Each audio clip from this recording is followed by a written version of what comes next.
उन क़ौमी अॻवान जदोजहद चाकुर जलामत अदीब शाइर लेखक इरफान मेहदी जी 60 वर्सीअ ते सिंध वासियुनि खे सिंध जे महबूब माण्हुनि खे मुबारकबाद पेश कया। आला पुराणा हिकु अहिड़ो शहर आहे जेको शाइरनि अदीबनि ऐं दानश्वरनि जो शहर आहे ऐं हाल कंडीअ जे हवाले सां मशहूरु रहियो आहे। उन में रईस गुलाम मेहदी मेमन जेको ख़ुददार हिम्मत भरियो इंसान, उन जे घर में हिकु अहिड़ो गुलाब पैदा थियो जंहिंजी शमा जंहिंजूं चिणगूं पूरी सिंध में मशहूरु थियो।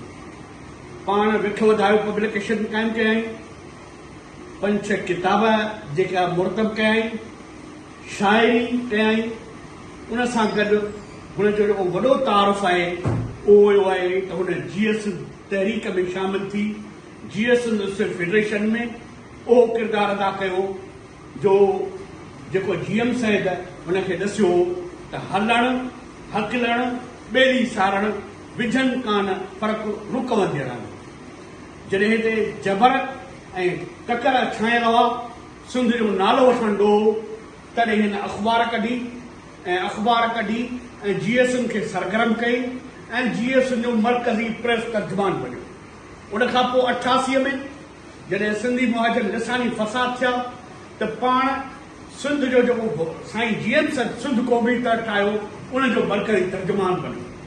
उनजी जदोजहद धरती वतन ऐं क़ौम लाइ हुई। अॼु हुनजी सालगिरह ते असां खेसि सारायूं था, चादब कयूं था, छो त हमेशह पंहिंजनि हीरनि खे यादि कंदो आहे ऐं अॼु उहा साॻी सिचुएशन आहे जो सिंध खे विरहाइण जूं ॻाल्हियूं कुझु असां वटि जेके लिसानी हेॾड़ा आहिनि उहे था कनि, कुझु इस्टेब्लिशमेंट जा माण्हू था कनि।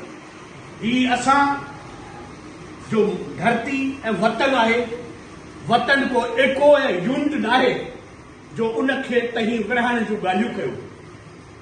पाकिस्तान में रज़ाकाराना तौर शामिल थियासीं ऐं उन जे एवज़ साईं GM साहिब 33 साल क़ैद कटियो।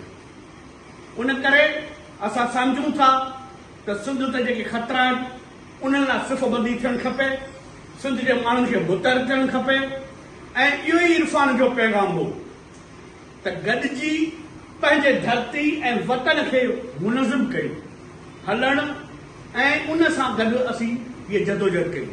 अॼु हिन 60 सालगिरह ते आऊं जसकम जे दोस्तनि खे, इरफान जे वॾे भाउ खे ऐं सिंध वासियुनि खे मुबारकबाद पेश कयां थो ऐं सदाईं जीअंदा, सॼी राति जागी इबादत कबी, कचहरी रुगो सिंध बाबति कबी, जेको लहणंदो नारो सिंध जो रती कीर तंहिंसां रियायत कबी।